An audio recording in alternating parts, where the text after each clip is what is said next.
Hello and welcome to Long Time No See, the podcast, coming to you from Gold Diggers Recording Studios in Los Angeles, California. We'll be getting to know some of your favorite comedians a little bit better, and so will they. Each week's guests have no idea who the other guest will be, so without further ado, please remove your blindfolds and introduce yourselves. Oh, come on! I want to leave. I'm ready to go. We're in a fight. You guys got to check on this stuff. What's up, bud? Hey! How you doing, Saul? Yeah. I'm going to introduce you and you introduce me. Let's do it. All right. This is Saul Trujillo. He's the funniest man in America and also one of my best friends. Oh, what the fuck? You can't do that. Zara Peak, the funniest woman in America, and one of my best friends. There we go. There we go. We got some headphones for you guys right there if you yeah. guys want to hear yourselves. Oh my God, I was so scared. What a terrifying thing to do. Oh, I can't hear anything in dirty. these. All right, so we're going to just start right up, nice and hot. So what was your most recent bomb, and how did it compare to your worst bomb? Oh, you want to go first? Or you want me to go first? I need to think for a second. You got yours on lock? I don't have mine's on lock. I guess. I think like a lower to mid set, I would go, that was a bomb. You know, Oh, like if I didn't totally. get specific laughs. So I would say, I don't know, a week ago at a bar show, it was terrible. I hated everything about it. No one gave me anything I wanted. So I felt that as a bomb a Yeah. week ago. Oh, totally. And then how it relates to your worst bomb? Yeah. Do you remember your worst bomb? Yeah, it was 3 years in, 20 minutes, nothing. Nothing. Oh, and 20 is a Nothing. long time. Very long That's time. not nothing. Yes. I remember my first bomb. My most recent bomb was in Texas, which Ooh. I was headlining and Oh, a headlining I was set? headlining and I really ate it. But it was one of those where it's like we're good enough at comedy now to where a B- set is a bomb, and it was a big fat B-, maybe even a C. But my worst bomb ever was in Memphis, Tennessee. I'll never forget this. I drove 3 hours to get to the show. Yeah. And I was late, and I got a $400 speeding ticket on the way down. That's bomb number one. Bomb number one, yeah, first Driving. bomb right off the Yeah, bat. driving. Driving too fast. Got a $400 speeding ticket, got to the show. There are 4 people in the audience. They're like, I'm like, we're not doing the show, right? They're like, yeah, 100% we are. got paid in 2 PBRs, ate shit for 20 minutes. They made us do 20s. Jesus Christ. And then the guy that went up after me mimed having sex with me, and the crowd loved it. The 4 people were like, The yeah. 4 people were like, this guy's got it. This is like... This group of people is great. This is what comedy is him kind of fucking that lady. Yeah, it was so humiliating. And then I had to go back to Memphis like 4 times for traffic court. All in all, that show cost me like $2,000. Like, it was a very expensive bomb. Oh, and emotionally, because of the 4 people laughing at that guy. I almost quit. I really did. I was like, it was about the same thing. About 2 years in, I was like, I'm ready to hang it up. This is not going to work for me. Was that the smallest crowd you've ever done? Oh, no. I mean, okay, I feel like LA is a little better about this, but have you ever gone to like New York and there's like 2 people in the audience and they're like, no, we're doing the show. Yeah. I've done a show for 1 or 2 people. One, And- I feel, is worse than 2. Exactly right. Because it's like, you're a psycho. Like, why are you even here? The guy was like, I think I did one for Livermore, California, and it was just one person, and he didn't like any of it. So not just not supportive, but he was just like, he was making, that's fine, faces.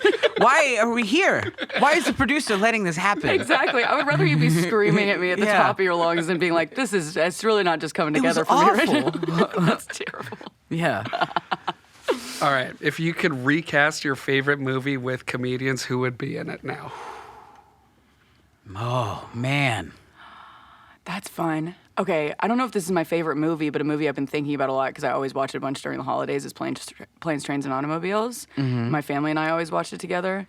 So if I could recast John Candy and Steve Martin, who's our John Candy right now? It's probably Shane Gillis. Shane Gillis? Shane Gillis is our John or like Candy. Molly Carney. Yeah. That would be sick. I hope they like that I said that. I apologize if that's offensive. But I feel like they would nail that role. And then Steve Martin, I would have, like, playing the straight man like that. For some reason, the person that pops into my head is, like, a Steve Fury. Like, the guy who's, like, pissed off the entire time and is just letting him have it. My favorite movie growing up was Terminator 2. I love it. And this, for whatever reason, in my heart right now, I feel like it'd be funny if John Mulaney played the Terminator. For whatever reason, I just want John Mulaney to play the Terminator. And Steve Fury can play John Connor. I think we both just want to work with our dear friend Steve Fury. He's a fun time. Yeah. Yeah. All right, what's the dumbest thing someone's ever said to you after a show or before a show? It's just the tags for jokes. Oh, you can have this. I can't tell this at my job, but you can. Yeah, just an accountant. That's the riffing most with you. uncomfortable forever. Oh, yeah. Well, if you come up to me and go, "Hey, I would never," just do an open mic. Just stop.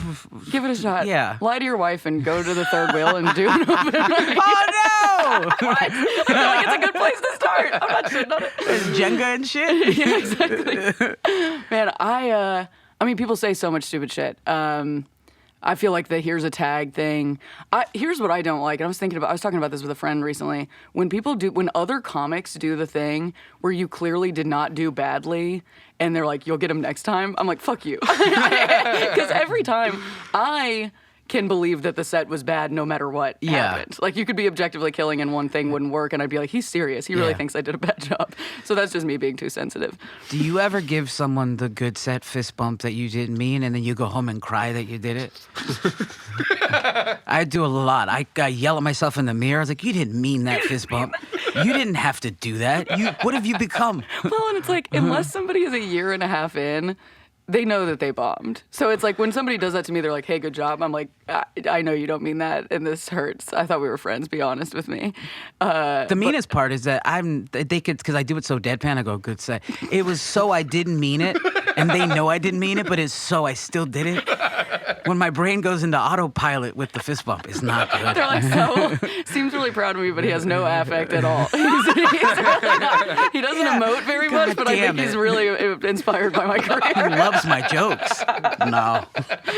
I'm on autopilot. I'm coasting. What is something that a lot of people love but you just don't get? Like in comedy? Comedy or just regular? There's juice bars. Have you ever been to it starts with a K. It's in Silver Lake. And it's like a $14 juice. Like, I've gotten on board with paying $9 for coffee. Oh, yeah. Whatever. Oh, yeah. That's what I like. It's going to be the rest of our lives. Yeah, but I can't understand the juice bar part. Something like that needs to make me feel better and look thinner in 15 minutes, or it is not worth it. It needs to make me shit immediately, so I know it's worth it. Juice doesn't make me shit immediately, and I need to pay $9 for a good shit. Where's the cleanse part of this? I'm ready. I drank a lot yesterday. What about you? Oh man, I mean, a lot of LA stuff. Now that you say that, I don't get a sweet green. What the hell is that? It's a $15 salad, and but people talk about it like it's healing them from the inside out. I just can't do it. I can't do it. So we're both against the juice bars and salad bars. It's like two people who are. I get me, but you? I'm pretty much their demo. I do feel like Saul, you and I harm our bodies in very similar ways. Yes. I think we're pretty similar health-wise. Both of them had heart attacks for different reasons. Really. At this podcast recording, we take our eye covers off and just have a heart attack immediately. What inedible thing do you wish you could eat? That's fun. I remember being a kid. Do you remember when? How old are you, so? I'm 38. You're 38. Okay. I feel like you had that. Y'all had this era too, but the gel pens era. I wanted to eat one of those. The fuckers gel so pens. Bad. It was like popular with like middle school girls, and it's just like this like really shimmery pen that had these writing on it. But the look of it looked like a little pixie stick, and I wanted to snap one open and pour it into my mouth. I thought about it all the time. Myers was smelly markers. Yeah. Smelly markers. They smelled great. Obviously, be able to eat those. What inedible things have I not put in my mouth that I should have eaten? You're like, lots of things. You're like, I do eat those. Yeah, you got a little taste, see if it's bad or not. I mean, this is all kid stuff, but I wanted to eat Play-Doh so bad. I did eat glue. I tried that. Both very salty. Yeah. It was like it was made to be eaten. The glue thing. Yeah, I got you. I'll let you know. Just throw something out there, and if I've eaten it, I'll let you know what it tastes like. We need to start a podcast. Saul eats it all. Saul eat it. All right. Let's see. What changes have improved your life so much you wish you did it sooner? So many things. Mine's more deep than anything. Come on. I quit gambling about 2-3 years ago, I was a Okay. hardcore, Whoa. not like sports gambling, like seedy casinos. Okay. Like a lot of seedy Chinese casinos. Like I would play blackjack. And where were you going to do this? Would you go? I lived in Northern California. I would go to like just random, like I can't believe this is a casino. There's like 2 blackjack tables and some guys smoking cigarettes. Wow. That's all it is. That sounds fun. It Yeah. sounds really fun and hard to get away from. How many years did you do that for? Ages of 19 to like, 34. Man, you gotta Like have almost it. every check. I think that's why I started my career, came into LA so late, was because of those problems. Totally. Whatever. Yeah. But that, I mean, if it's behind you, were you ever up? Were you ever like, I'm making a ton of money? I would either have like $4,000 in my pocket or nothing. There would be nothing in between. I didn't have a bank account up until like I moved to LA. And it's very funny because that's exactly how comedy is. Hey, comedy would enable it. $12 or $12,000. Like Saul does a lot of Indian casinos. Why is that? I've never fully got into it, but you take me to a casino, I'm like, everything except for the gambling, this place is built for me. You're smoking cigarettes inside. People are as drunk as they've ever been. It's a This place is haven. rad, and I can't put my name. There's no clock to judge you, Exactly. to tell you what time it is. Exactly. When I was growing up, my dad was like really good blackjack player. I hope they never hear this, but one time I remember my mom was like really pissed. She was like, "You gotta curtail this. This is awful." We went on a cruise, and I remember he came back. He was drunk and he'd been gambling all day, and she was so pissed. And then he like sort of sneakily showed her the amount of money that he had made, and she was like, "God damn!" And she was like, "Fuck you. That's awesome." He was just really good. That's not at it. awesome, though, man, because he could have lost that amount of money. Exactly. And I'm sure he had many times. Wow. Well, there are secret times that he's had it. there's plenty of secret money that has come and gone. Well, I'm glad you got rid of that. That's a hard thing to deal Nah, with. you're just obsessed with this now. You just pull your obsession to what you like. Totally. Yeah. Totally. And it's healthier in Yeah. some ways.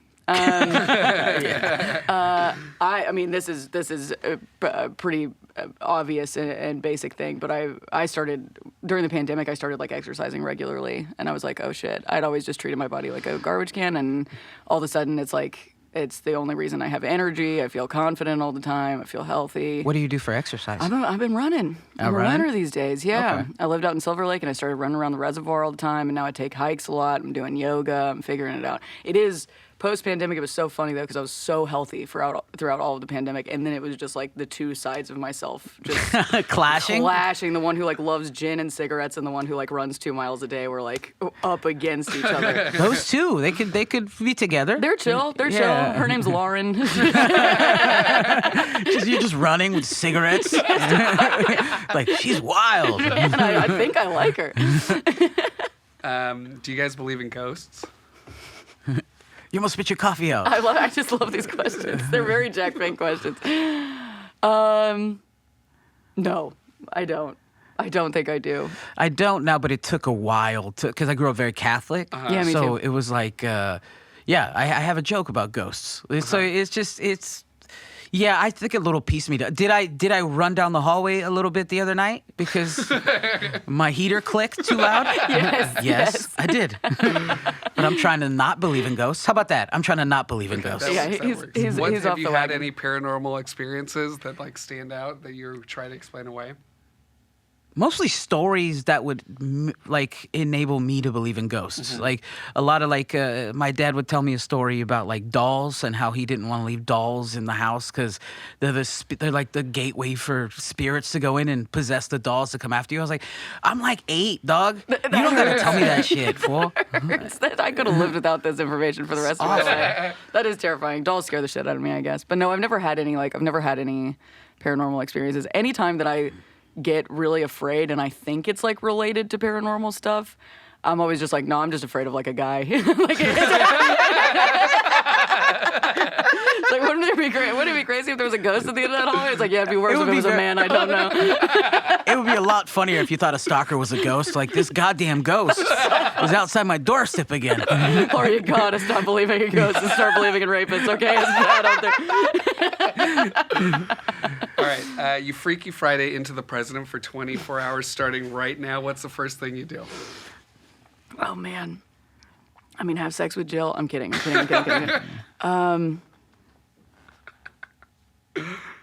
I want to get on Air Force One. I'm not doing anything to change the world. I want to fly around. And I mean, it's funny that Freaky Fridaying into like the oldest man alive. Like that should be a sexy prospect, but I don't think I want to be in that guy's body. I don't think he's having fun. I would legalize all drugs so that people could develop a personality. You know, there'd be no Yes. more potheads. There'd be no more cokeheads. Now you gotta have personalities. Yeah. They're like, oh, you do heroin? That's not interesting. Wait, No, what, sorry. what Let's else keep about going. you? Oh, you're so good at guitar. Just be good at guitar. You don't need the heroin. Awesome. That's a really good idea. Yeah. What joke do you wish you wrote? Whoa. That one. Whoa. Yeah, there are so many. There are a lot. I think this one's random, but Dave Hellum has a joke about escape rooms that I'm like, I saw him, I was working as a door guy, and I saw him do it in his audition to become a paid regular, and it got like it got an applause break, like not like friend. I was joining in on the applause. I don't want to join in on applause breaks. Right. That's tough I for was like, it comedians was to do. great, and it was like I was like, this joke is fantastic for like. I just thought it was so clever. I saw Dave Hellum's escape room joke. I love that. Yeah. This is just because it's like fresh on my mind, but I was rewatching a Joe List special last night, and I love a good tit joke. I think tit jokes are amazing. I love to be silly. I love body jokes, whatever. And he has a joke where he's like, he sees a sign that says that there are 90 bra sizes. He's like, we have 90 sizes of bras. And he's like, are there that many sizes? I know of 4 sizes. Tiny, medium, huge, and yucky. It's in my Instagram stories right now. I watched it last night, but it really makes me laugh. There are so many, though. I feel like I wish I wrote every Michelle Wolf joke. Oh yeah, she's Every fantastic. single one. She's so fantastic, good. yeah. And you have those comics where you're like, if I was 75% smarter, that's exactly what I would be writing. You know what I mean? And she's one, At least she's you'd one of like to those for me. think. You'd like to think that. You'd say that to I yourself. hope so. What pisses you off instantly? Oh. Instantly what pisses me off. I don't know. You? I get really pissed off. I don't mean for this to be as cheeky as it sounds, but I get really pissed off when people have like big egos, or when their like pride is intense, and it's like they can't handle the feeling of being embarrassed at all. I hate that so much. I hate people who can't like laugh at themselves. I think it's very silly, and I think it's especially silly that there are people like that in comedy. I'm like, this is our entire It job. is nuts. And then when you hear about someone like say on your level, like they just started, this person just started headlining, and like this person already has green room demands, and I was like, what Yeah, the right. fuck are you saying right now? Exactly. Like they treated the staff like shit. I was like, why? You just got here. You could leave at any time. Oh. Yeah, I think it's when people are really like prideful. That always pisses me off right away. Or can't giggle at their own mistakes or whatever. I have a bit of a short fuse sometimes, so I guess social rudeness, I can't. And there's a lot of like in traffic or like somebody just not saying thank you, and I'll just go, okay, fuck, you're welcome then. You know, just like I'm like that. I don't know. Polite I don't people. I like politeness. Yeah. If you guys weren't in comedy, what would you be pursuing, you think? Professional blackjack player. Oh, No. It sounds like you were 75% of the way there. You almost made it. Almost made it. No, I went to culinary school, so I'd probably be a chef. I'd probably have a food truck or something. I didn't know you went to culinary school. Yeah. Did you do that in Sacramento? Yeah. That's awesome. Yeah. Do you cook all the time? Yeah, I don't let my wife cook. Matter of fact, I play the opposite. Women stay out of the kitchen. That's right. Yes. That's my fiance's point of view too. He cooks every meal I eat. That man. He's obsessed with it. That's yeah. Yeah. It's a hobby, and it's just like I can't. It's just like how guys play PlayStation. Like I was like, I'm gonna make a chicken piccata real quick. God, oh my God, I want to come over. Person, I was leaving today, and he was taking a fresh sourdough out of the oven, and he does a thing where he takes it out and he kisses it really gently. That's how it makes it good. This man gets it. The love. You would really like If you kiss Carson. it well enough, it splits itself. Exactly. The little slit, He it just busts splits it itself. wide I would be this. I hope this doesn't sound lame, but I'm like obsessed with short stories. I was always like a big reader. I like to read a lot, and I used to try to write all the time. So I think I would try to be a fiction writer. It would still be in the. You're still a writer. It's creativity, yeah, but getting at much different concepts. I think a little bit deeper than I do than I explore in comedy, maybe. But yeah, I would try to write short These are two stories. things that we could totally, probably still kind of do. Pursue, yeah. Kind of on the other end of that, what job would you be terrible at? Almost all of them. Yeah.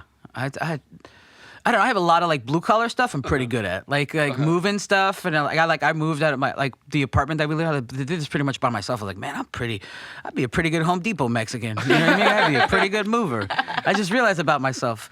But I guess math teacher, I'm awful. Oh, just that's any type of math anything, I'm awful at. Yeah. I think similarly, I would be a very bad teacher. I'm a pretty impatient person. Kids don't like me. I think I would be a very bad teacher. Yeah. What else? I think I would be a really bad lawyer. I have very limited argumentative skills. Really? And reason is not like the first thing I think about. You're a comedian. I There's know, gotta I know, be I some know. reason. I can make an argument for the dumbest shit in the Okay, I entire got you. world. Not if somebody's life is on the line. Okay, I got you. What do you think everyone should try once? I think no, I'm not gonna say that. I don't want to put that out into the world. You know what I'm saying? Okay, yeah. We both had it. Yeah, we both. Anal. I'm just kidding. Ah.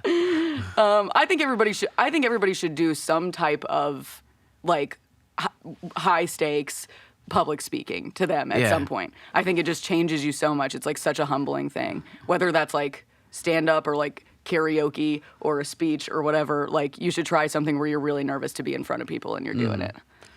That's 100%. Because it just makes you better. Like you could, some people can't talk to people in general. Like you're just like, I'm gonna be in the corner. Like that used to be. Just go talk to them, and maybe doing a public speech class or something like that can help with that. Yeah, totally. Yeah, I would go mushrooms. Yes, so that too. Mushrooms, 100%. Yeah, mushrooms and maybe LSD. Because LSD is the thing that stopped me from gambling. I took it the first time. I was like, three things happened. I was like, I'm gonna move to LA.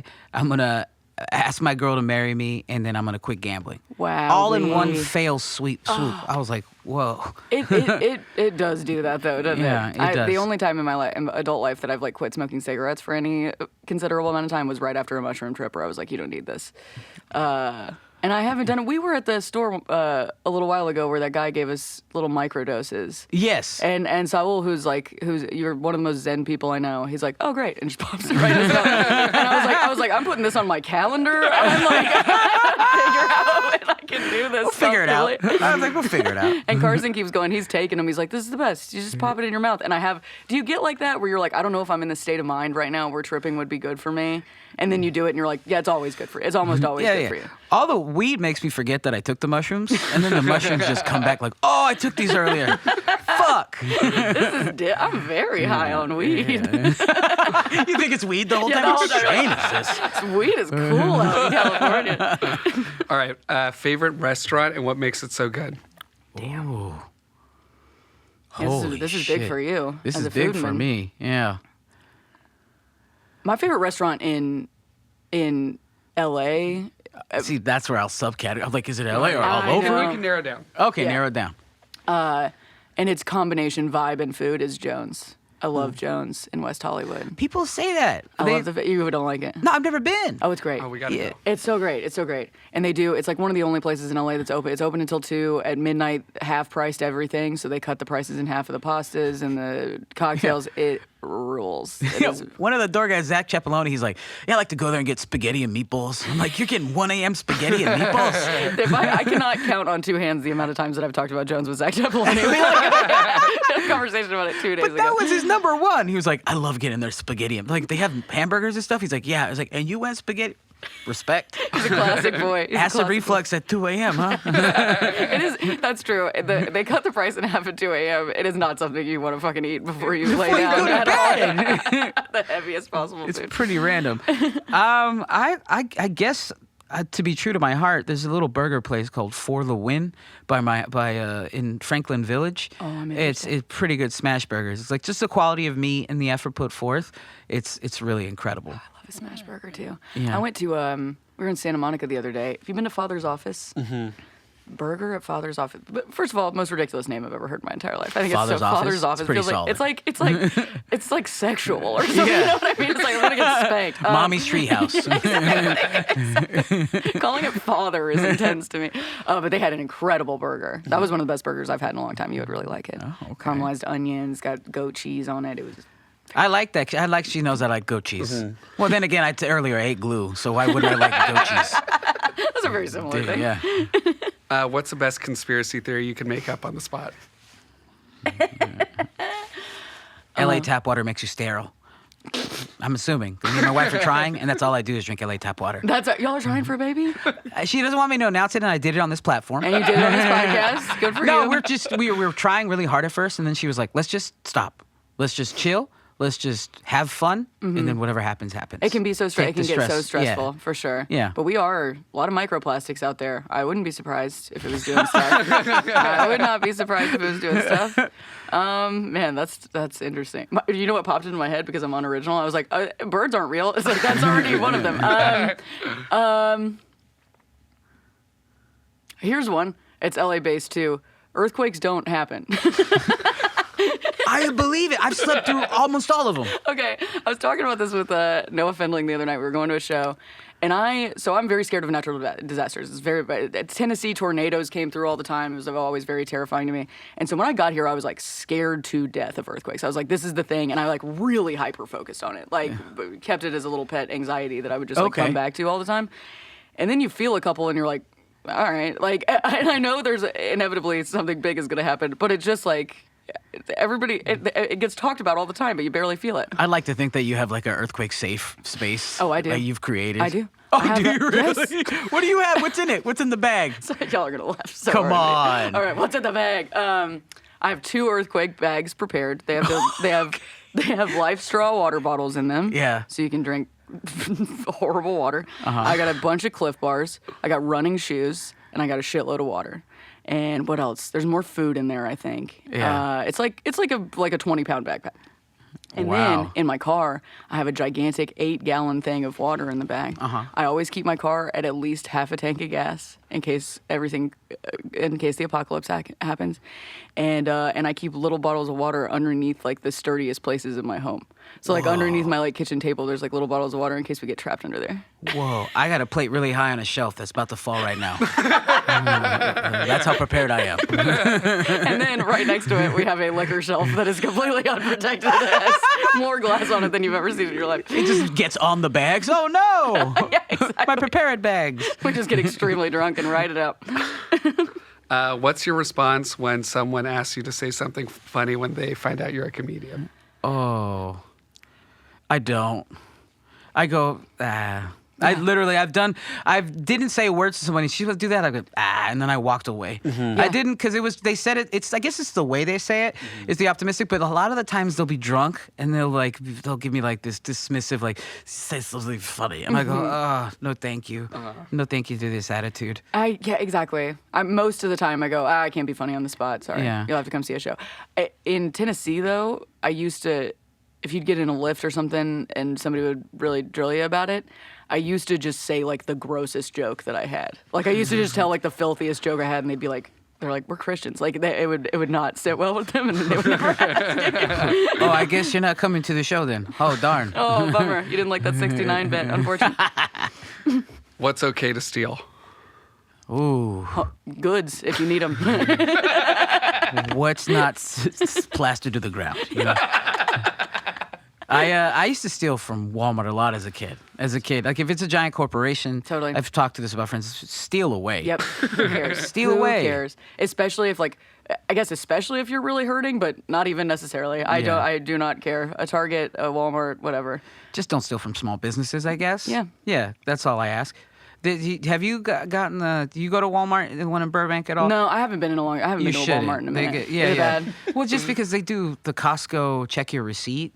And I'm like, I'm not going to wait in line for this. It's Walmart. I didn't sign up for a membership to get my receipt. I have to sign off. This is Walmart. You're allowed to take one thing. You're allowed It says it on a sign outside. Everybody gets You one. got to leave with one. There should be somebody handing you something on the way out if you forgot your one thing. You forgot, but here's one roll of toilet paper. Yeah. Enjoy that. You deserve it. What's the worst gift you've ever received? Oh. Man, I don't know about you, But this sounds so bad, but so many times, like just a big swing and a miss from your parents is always really funny. You know? Yeah, a big swing and a miss. Socks. Anytime I get socks. So my wife gave me socks one year, and they was like all long socks. And then I did the first time I ever had thank you. Oh my God. Yeah, what's your so face? good. Do your thanks for this gift face. Oh, thank you. for the gift. It's so lovely, the idea of this gift. That was a totally different accent. Thank you so much. Yeah, I feel like my mom would get me like, I mean, just a shirt with like ruffles on it. And you're like, have you met me? I've got a camel blue hanging out of my lips. And you're like, I think this is for her. I don't know. This is how fat I am. I thought you were like ruffle crumbs. That's kind of those are leftover ruffles. Those are your ruffles now. I would rather have a bag of ruffles. All right, we'll do some role playing right now. So, Wow. celebrity crush, and then what your opening line would be with them if you ran into them at some bar, let's say in LA. Oh, I'm not good at this. I told my wife nice cats via Facebook Messenger. Is that how you? Yeah.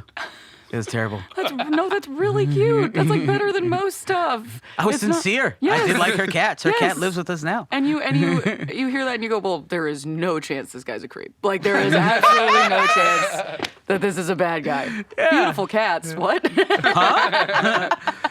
Block. Oh, guess not. What if she had? Wow, your life would be so different if she thought you were a freak. Okay, this is not. I'm going to use an opening line that I heard somebody use recently, and I don't know who this was, so I apologize if you hear this podcast. It was a comedian, and he did it on a podcast. But he talked about a friend of his that when he would hit on women, the way he would do it at a bar is he would go up to her and go, and I think it matters that he was probably very hot, but he would go up to her and go, "Are you in the mood to be hit on right now?" And I'm like, damn, that's pretty good. That's pretty good because you know he's interested. You know you can decline and he'll go away. So I think I would do that to Adam Driver. Adam Driver? Yes. That's your one? Listen, I was coming of age when HBO's Girls was on. I was in college, and I watched that guy fuck a lot, and it Yeah. has lodged in my memory. Okay, he's gigantic and very weird looking, and it does it for me. Okay, so I guess if you're going to do that, I'm going to go Helen Mirren. And I'm being sincere about that. She's so hot. She's so hot. She's so hot, and she's so So classy. hot. And I like my bananas more brown. You know what I mean? I like them older. You know? This is why Saul is the best man in comedy. Every other guy is like, I want to fuck a 15-year-old. No way. The opposite. Helen Mirren. Yeah, I'm being serious. My wife ages. She's aging gracefully like a nice wine. She'll be perfect in like 2030. Man, you gotta. Do you have bits about this? You No, gotta do jokes not about at loving all. older women. I want it to be cast far and wide that you're allowed to say that. Yeah, so Helen Mirren. And I don't know what I'd say to her. I just, hey. Nice cat. Yeah, nice cats, lady. That time I mean in her titties, though. That time I don't mean her real cats. All right, not using a scale 1 to 10, how would you describe how attractive you are? Whoa. Oh. That's mean. That's a mean question. Not using a scale of 1 to 10. Yeah. Might. That's good. Might. like that. That bit up. Yeah, I like myself. I don't know. I'm. Here's what I'll say. I'm getting very used to the way that I look and am as a person. I'm confident. I'm feeling confident. Yeah. If that's hot to people, that rules. If it's not, then I'm engaged. Either way. Someone wants it. What is something you wish other comedians would stop doing? Hating each other so much. I feel like, the beginnings of. I wish that we could all deal with competition a little bit better. Yeah. And be a little bit less jealous of and competitive with each other and realize that we just by default have ended up in like the coolest communities in the world and we're all such fun people and it's like let's enjoy that and not tear each other down. Yeah. I was too sincere, sorry. No, that was really good. There is a lot of hate that you see, and you could really just some people actually they take it to heart, or you could just be indifferent to it. That's true. It's like That's fucking true. whatever. I Yeah. don't give a shit. So it's that hate and then it's getting wrapped up in it or choosing whether or not you get wrapped up in it. You just no need. I hate that comics. There's no. Maybe I might be romanticizing the 10-year thing, but wait. Comics want to post reels when they're a year in and don't know how to do stand-up. It's like, what are you doing, man? come on, develop your set.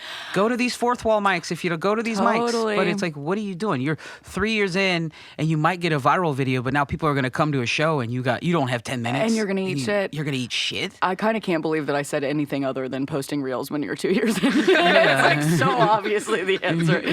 What I said recently is like, give yourself 4 years and then start throwing stuff online. Yeah. And I'm not of the mind that it's like ruining comedy or whatever, but it's going to make for worse comedians. We have to be on the lookout for that. The bar gets set lower. When people go to see a show and then they go, yeah, I saw that guy. That one joke was great, but like he was okay. Right. How much that would hurt my feelings? Totally. Yeah. Oh, totally. And then you don't know how to deal with it because you don't have the chops to be like, you're not used to bombing yet either. Yeah. So then you've got actual people coming to see you bomb versus bombing to a totally papered room that people just happen to be at. So just keep plugging away. Keep yourself in the oven a little longer. Yeah, there we go. Incubate a little longer. Do you remember how you guys met? The two of us? Yeah. Was it at the store? No, it was at, we talked about this a little bit the other night. It was at the Improv. It was at the Improv open mic. The open mic. Oh, boy. And grueling times. Boy. What year did you move to LA? 2019. Me too. Okay. Yeah, so July. I think we had, oh man, we were really close. Yeah. So I think we had both just gotten here and we were hitting that mic all the time. And I remember going up or sitting in the room and hearing Saul's voice and being like, that's the funniest guy in the world. And then watching him crush for like 4 minutes. We were friends immediately. We were talking about that the other night at a party. Yeah. Yeah. That was a brutal mic. I don't know how it is now. I'll go back. And she asked me, I was like, but when it was the pandemic, it was brutal because it was outdoors. Everybody, the comics were feral. Everybody was so sad. Yeah. And horny and alone. Whoa. All right. It was a very weird time. Yeah. And that being like, all right, let's get back into stand up. I think we were all just like, oh my God, are we ever going to be able to do this well again? So yeah, we met at a very, I feel like, formative part of our comedy careers probably. Yeah. It's fun. I wouldn't change it for anything. I know, So yeah. much fun. It's a good bud now. If you could relive one moment in your life, which would it be? Oh, that's really nice. Probably, I mean, it was just because it was fun. I guess the time I got on Kill Tony, that was fun. Oh, hell yeah. That was a lot of fun. Hell yeah. Yeah. Kevin Smith was on. He was a host. And it was the 420 show. And it was nice because I got up on Potluck that night for the first time too. Yeah. So I did well on both. Yeah, Yeah. that's a good so night. That was a good night. I think, definitely what you just said influenced me, and I didn't mean for it to, but my first development spot at the store and just crushing and being like, oh, I might get to work at the Comedy Store for many years now. This is how boring we are. Because at that party, we were talking shop. We were talking comedy shop. Like, how fucking boring are we? Now we're just like, the times we did stand up, I like that. Everything else is whatever. When he originally asked, I was like, there was a time with my father, right? And then I was like, no, it's the store, bro. All those fatherly, motherly stuff can kick rocks. The time I was doing what I love. Oh, man. I did have, this is a more sentimental one. Right after I graduated college, my mom and I went to Dollywood together. And it was the best day of my life. We just rode really scary roller coasters all day, and I saw her laugh harder than I've ever seen her laugh, and it was like one of the best days of my life. Does Dollywood rule? Dollywood rips. It is so fun. The rides are so fun. Her voice is coming over the intercom all the time. She's like, welcome to the Wild Eagle. She's freaking Fuck out of here. so awesome. I want to go to Dollywood. It's so fun. We should go. We should plan a comic strip to Dollywood. Yes. I'll fund it entirely. Do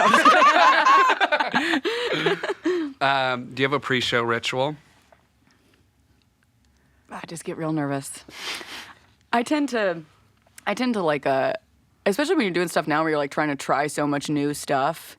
My pre-show ritual is being like, this is the order of the jokes that you want to do. This is the order of the jokes that you want to do, and trying really hard not to rely on any notes, which I've been very bad about in the past. So I'm trying to get better about that. But yeah, I think it's just going over my set kind of meticulously. I like, it depends on the set. Like, no disrespect to like anybody's bar show, or you could have your notes out at like if they're giving you $20 and Yes. it is what it is. Totally. If you're at a bar show, that's whatever. You're trying stuff out. But my ritual is just, I try not to think about the set until about, if it's just a show, 2 minutes. If it's something important, I'll have it planned already, but I try not to think about it till about 5 minutes. I like that. Yeah. I like that. Do you think it keeps you like on your toes a little bit better? And It keeps me more zen. Cool. Because we already know what I want to do regardless of the crowd. And then if I have to make an adjustment, I will. Yeah. That's something I struggle with is like the jokes are written, Laura. Like Yeah. you ever have those like what you think are important sets, and you're like, what if I just said something I've never said in my life for the first joke that I do? It's just like intrusive thought. It's like, don't do that. People did, like jokes Hannibal that work. Buress used to do shit like that. I know. He did. I tried this joke out twice, and it would do well, but it was like, man, you're rolling the dice. He's built different than me. I Really cannot. trusting your voice right now. Right. If when you died, you got put into a room for eternity with people who died the same way, how would you want to die?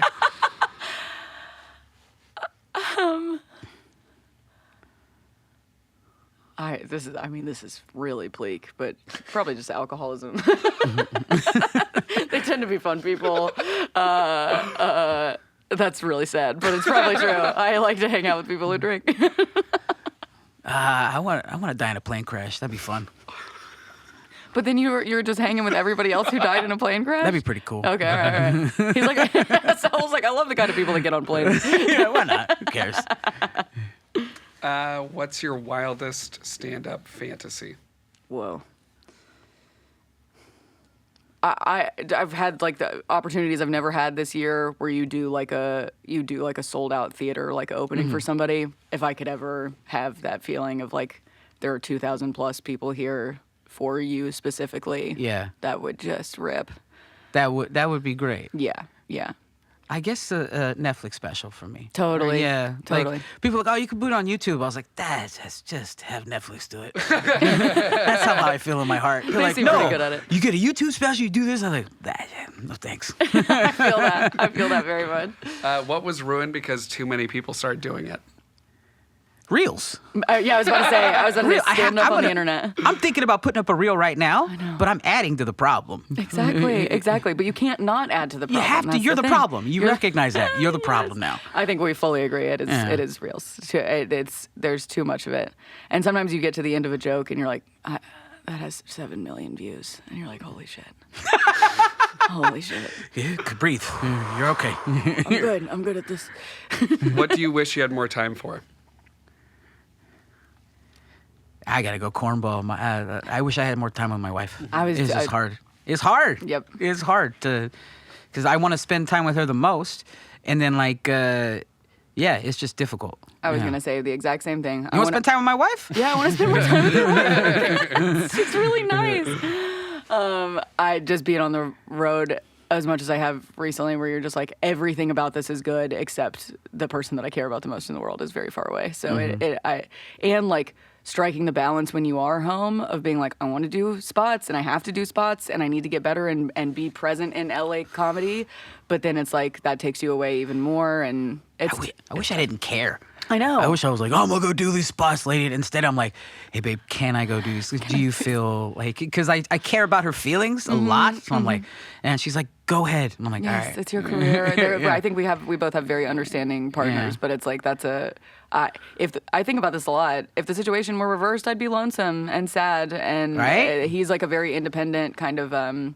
Much more introverted person than I am, so he's like very comfortable by himself. Mine too. Mine was Yeah. an only child. I feel like that helps. I feel like it really helps if they're like, I go crazy when I'm alone. I'm like, but he genuinely really likes it, so that I think works for us. But that quality time, you can't replace that. No.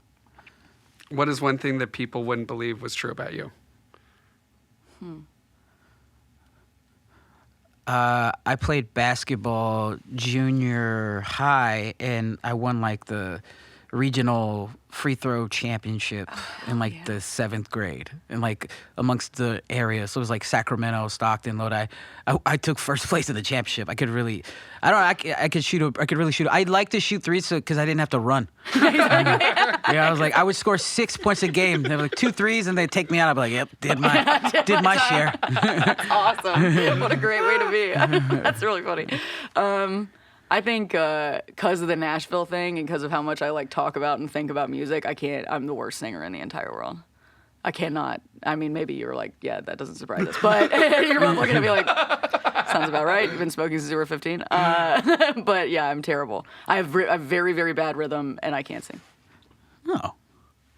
I've seen with the cigarette voice, you'd have a beautiful blues. That's what I'm talking about. Situation. We get a little Winehouse situation. No, sounds fucking Nothing? terrible. Terrible. No. Worst fad you were into? Oh, new metal.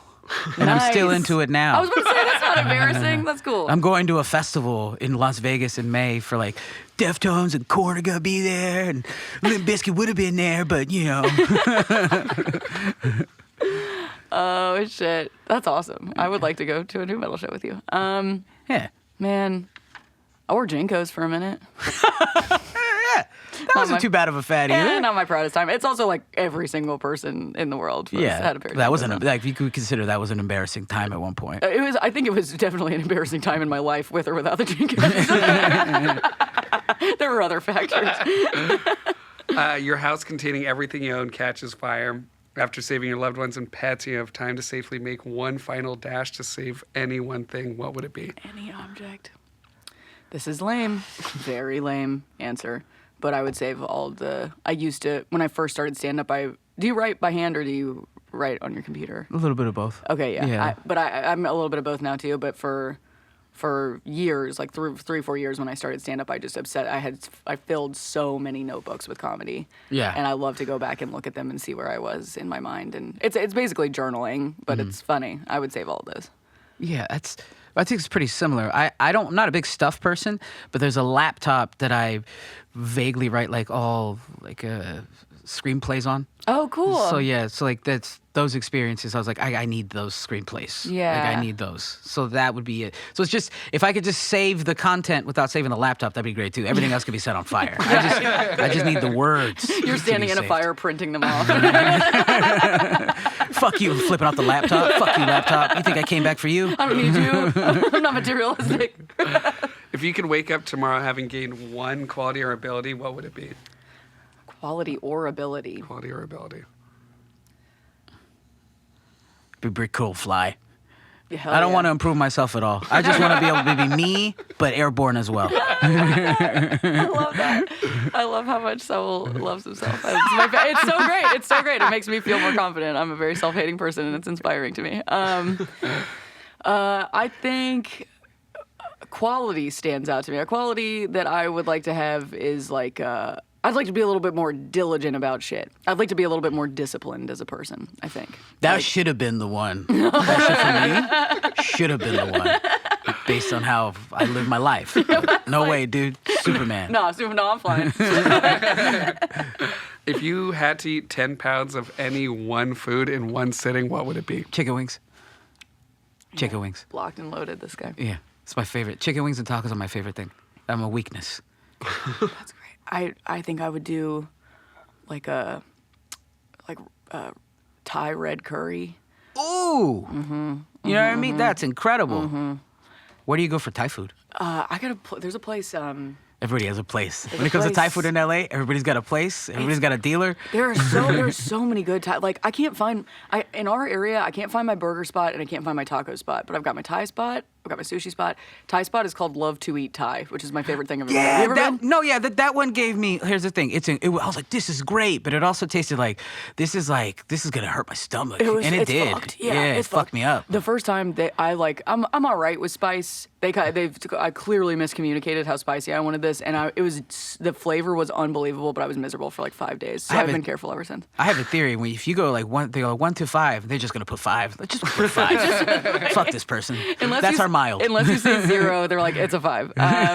That or like cacio e pepe, like a really good cheesy pasta. Ooh, I don't even know what that is. It is literally just a shitload of Parmesan cheese and pepper on pasta and melted perfectly. It's got this like glassy like sauce on it. It's so good. Ooh. It's so good. What's something you're sick of having to explain? Oh. I don't know much about a lot of stuff. People don't really come to me to explain things. Yeah. Comedy, I guess. Or okay, the question, and I know everybody means this well, and I don't judge people for it, and I did it when I started, but how do you get started in comedy? I'm like, go to a mic. You start writing and you go to a mic. I don't know what else to tell you.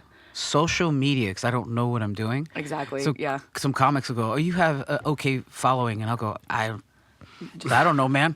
I just post shit, and then it's from there. They're like, "How do you?" I'm like, "That's all I know." Yep. Because some comics are so like dialed in on how to work social media, know when to post, know when to do all this shit. But it's like I literally am just throwing shit out the wall. Totally. Yeah. And I have friends who like worked in social media, and so they really do have the like they understand the algorithm and they understand the time that you're supposed to post things and the frequency, and then I'll follow their instructions and shit will bomb. I'm like, none of this is real. I'm like, this is not based on anything true.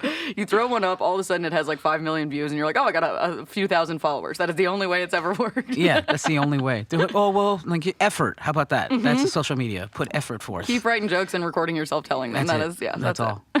You meet your 13-year-old self, but you can only tell him 3 words. What do you say? Ooh. Don't do it. I'm just kidding. I'm just kidding. I was wondering what the most cryptic thing I could say was.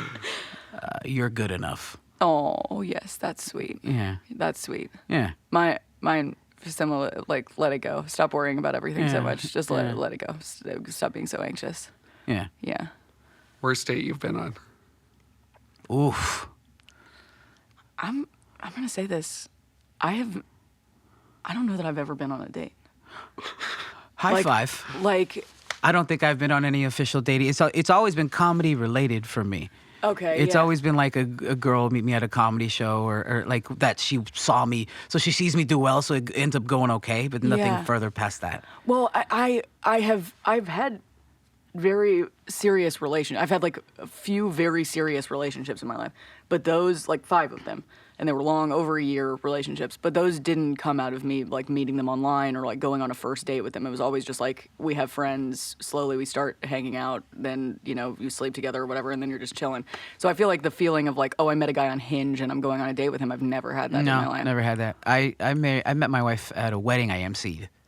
Yeah, so it was like regular old school style. I love that. All the other intimate acts was from women who were like fans of comedy. So it was I want that. to have sex with a woman who's a fan of comedy. I want to know what that's like. The chuckle fuckers, they exist. They're a thing. They're a I'm genre so of people. curious about them. Yeah. Who makes you laugh the hardest? Are we gonna go cornball here? Or we're gonna let's go. I'm gonna go You can stand up. You can go any direction. I mean, I know what we would both say. My wife, my fiance, if we were going. Let's not cornball. say it then. Okay, Let's yeah. not say it then. But legit, he does make me laugh the hardest. Let's do comedians Yeah, though. right. Who's your comic? Good God. This is so random, but I guess Fahim Anwar. So funny. Fahim Anwar, and then maybe these are all store guys. That's okay. Yeah. You see them the most. Good God, what's his name? I'm trying to. He's this crowd work guy. Oh, Ingram. Yeah, Rick Rick Ingram. Ingram. Rick Oh, Ingram. yes, I think Those 2 guys, probably, in my opinion, are the funniest guys in LA. yeah. Rick Ingram is unbelievable. Unbelievable. I am like, I hope someday to get past to the Comedy Store, but if I ever have to follow that man, I'm gonna put a gun in my mouth.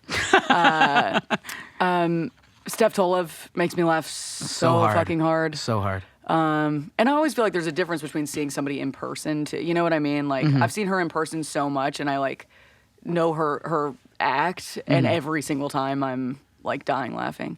So she's a big one for me. And then, sorry to mention him twice on this podcast. God, I'm sucking up. But Joe List, I think, is my favorite working comedian. He's probably one of the best top 5 joke writers working today. Just so silly and so like so observational and storytelling, but just the perfect amount of just like goof. Yeah. That is, I love that. I love that. Yeah. That level of silliness in comedy is what I want to achieve. I think it's great. Overrated, underrated cities to perform in. Oh, that's fun. I just did, just because this is fresh on my mind, and I don't even particularly know if it's underrated, but I just did the Don't Tells that they've got going on in Columbus, Ohio, and let me tell you something. Those were the funnest shows I've done in years. And Columbus is like kind of a cool city. Don't Tells are weird, man. They're great. They're weird great. I don't understand. Yeah. I don't understand where those people come from. They were like the best crowds I've been in front of. Get a crowd of 40 to 50, and it's in a cellar under the ocean. Exactly. they're all 32. Yeah. You're like, what the fuck? Where'd you guys come from? They all look like they have money, and Yes. so they're like, their problems aren't keeping them from laughing. You're like, all right. It's fantastic. Overrated. I don't know. I'll have to think about that for a second. So you said that was underrated. Underrated Columbus. Underrated Columbus. I would say underrated would be for me Sacramento. Like a lot of people, they think it's a state capital. It's not very fun, but it's also it's like your almost a taste of the Midwest. Yeah. Because they're blue collar. Yeah. They have a sense of humor. Overrated. I'm trying to figure out. I don't know. Overrated. I don't want to shit on a town just because of my one experience. Yeah, we happen to have like thousands of followers there. And Yeah, they're like, what the fuck did you just say? San Diego rips. San Diego does rip. I'm not. This is for me personally, and this is not shitting with. I used to do a lot of smaller town casinos, and I used to be like, this is fine. It's not fine. It's not fine. I don't have to do Redding, California. No offense. But you don't anymore. You did it, and you got really good at it, and you never have to go back. I used to do a specific casino out there that I just did for the money. And I'm like, I don't want to do this anymore. Right. Yeah. And then you're gambling yourself to death afterwards. You're Fuck like, I yeah, gotta that turn my part life too. around. That part too. That part sucks. You got no overrated, huh? I mean, Not without being mean. not without being mean. I mean, you would. You gotta be a coward and shit on a small town of population of 1,000. Exactly. What I'm gonna shit on like Columbia, Tennessee. There's no reason. But it is those shows where when you started and you were just doing your general area. So like I would go to these towns in the southeast and a lot of people would be like, the shows are incredible. And then you Yeah. look back just like you said and you're like, those were some of the worst shows I've ever done. Pretty bad. Pretty Bad terrible. audience, bad comics. I was terrible. Yeah. We're going to close out on this last question. Hardest you've ever laughed? Ooh. I think it might have been my wife, and it might have been her farting. Just a well-timed, like something happened in a movie where it got real quiet, and then she just farted. And she's probably gonna hate me for doing it, but she did it so it was so comedically perfect that I spit Coke out of my mouth and almost threw up. It was so funny. It was just went down and it went back. Oh, it was awful. This is it really goes to show what is actually funny because mine was I shit my pants at a party. Oh no! I was on some drugs and I shit my pants at a party and I like had to go up to a friend and like very stone faced just be like poop. Are you saying poop? Are you saying What? she whispering pup to my pants? But we both just lost our fucking minds. It didn't help the situation at all, but it was very funny. So it really goes to show farting and pooping funnier than anything we've ever done. Never not be funny. All right. Thank you guys for doing the show. This Thank was you. awesome. This was Thanks for fun. having us. All right.